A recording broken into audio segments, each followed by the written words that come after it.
Brother Rob. Yeah, melanin. Part of doctors are concerned because the melanin, the chemicals that the doctors give black people, it can defeat the purpose of the pineal gland, like defeat the stimulation of it, or Oh yeah, they're sensitize the pineal gland.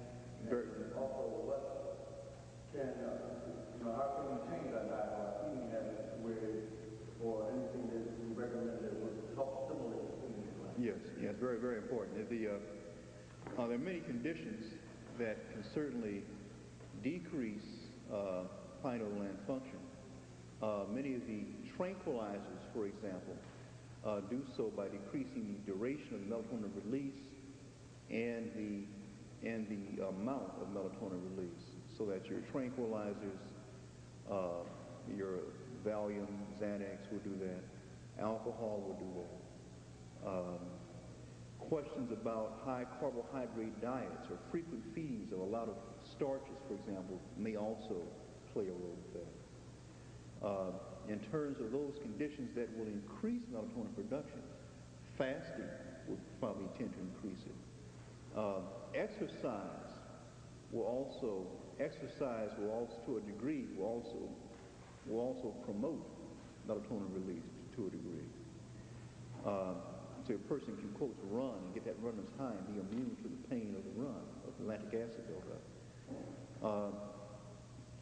The most very important ways, in terms of a very living organic way, is finding out what your life's mission is. That line of work, that when you pursue it, you feel yourself becoming light. That's a play upon words. L-I-G-H-T, energy, but light also in the sense of feeling very uplifted. Those things that make your toes tingle, so to speak, that make your spine tingle, that make you feel super alert, crystal clear, smelling fragrant smells in the air, that love kind of feeling, that those are very important feelings because there are ideas that initiate or activate the release of opiates. These are endogenous, naturally occurring hormones or peptides inside the brain that are 200 times more potent than morphine. So the quality, and also the opiates act in concert in a yin-yang fashion with melatonin.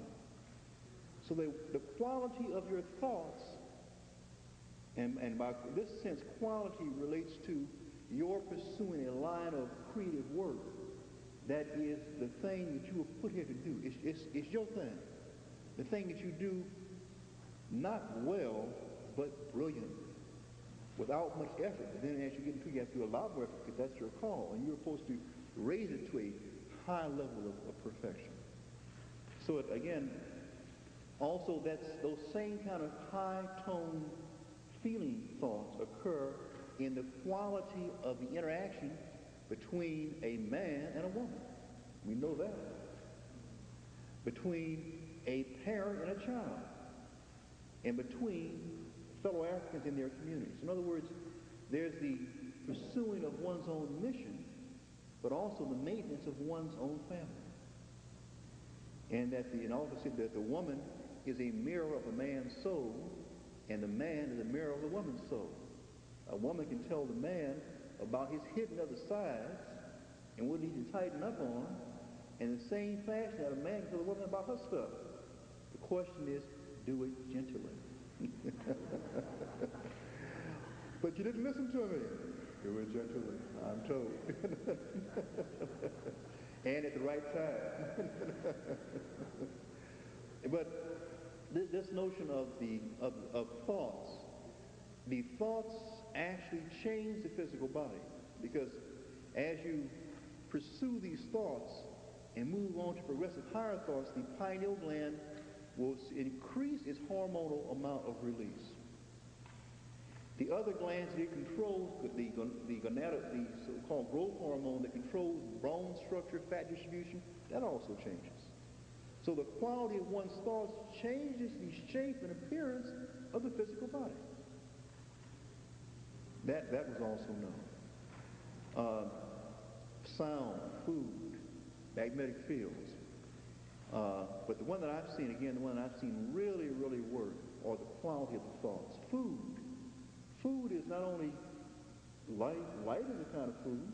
Air is a kind of food. Relationships. Emotional relationship is a heavy food. Romance. Sharp dialogue, whatever that means. All these things are foods. Words are foods. Ideas are foods. We need to look at it in a much more expanded kind of way. But those are major. And the key theme is that as you unfold the glands, these various glands will increase their hormonal output. So the hormonal output that we talk about in most parts is that of a neophyte, a person who's not practicing any of these higher science ideas of ethics and study of nature. But as you pursue those, the amount of melanin release increases profoundly. Yes, anyone else? Thank you very much for the lecture. Yes. I'd like to ask a two-part question. Yes. There has been a conference, and it's been an annual conference, where a number of scholars have come together to discuss their recent findings on melanin. I forget the actual name of the conference, but it's just an annual conference on melanin. Is that still happening?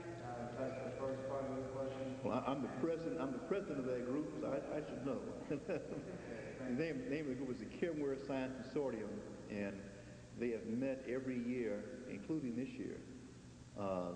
And the last year, in '91, they met in Los Angeles.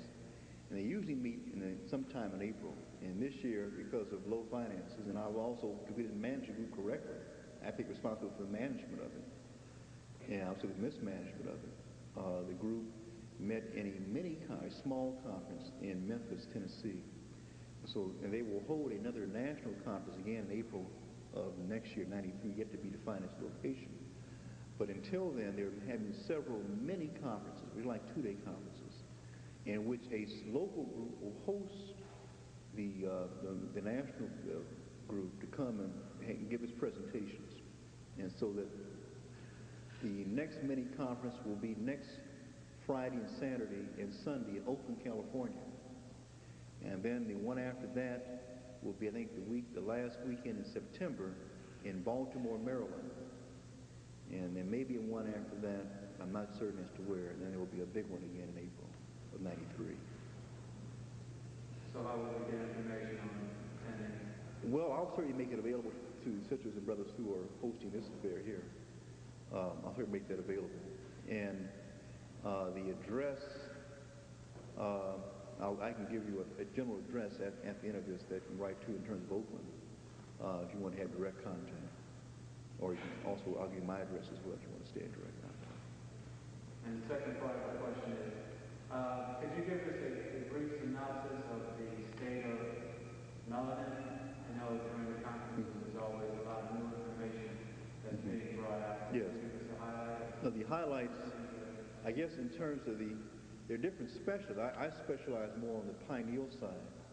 The person who worked a lot with the melanin side was Carol Barnes. And Carol Barnes continues to work in a very strong way with that. And at this time, he's looking into the question of the binding of melanin to naturally occurring melanin, the binding of drugs to melanin. And so he kind of advises against the taking of a lot of the drugs that